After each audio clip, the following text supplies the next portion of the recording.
মাদ্রাসা শিক্ষা ব্যবস্থাকে ধ্বংস করে দেওয়ার জন্য যেন তৃণমূল পরিচালিত রাজ্য সরকার উঠে পড়ে লেগেছে।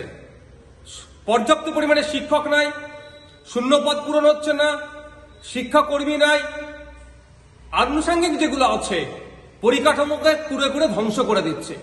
এরপরে আমরা কি দেখছি, গত বছর নোটিফিকেশন ছিল 10ই ফেব্রুয়ারি থেকে আলিম ফাজিল হাই মাদ্রাসার মাধ্যমিকের এক্সাম আছে, আর আমরা দেখছি ফেব্রুয়ারি মাসের 4 থেকে 6 তারিখ অ্যানুয়াল স্পোর্টস হচ্ছে, আর রিপোর্টিং বলেছে 3 তারিখে করতে হবে।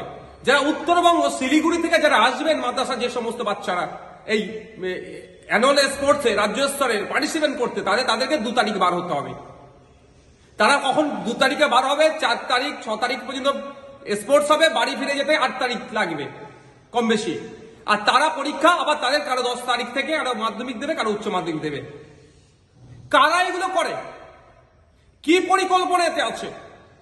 রাজ্যের মাদ্রাসা শিক্ষা ও সংখ্যালঘু বিষয়ক যিনি মন্ত্রী, সংখ্যালঘু বিষয়ক মাদ্রাসা শিক্ষা মন্ত্রী তথা রাজ্যের মুখ্যমন্ত্রী নিজেই, তাঁর দপ্তরে এই ধরনের পরীক্ষার কদিন আগে এই ধরনের খেলাকে দেওয়া কতটা যুক্তিযুক্ত হচ্ছে?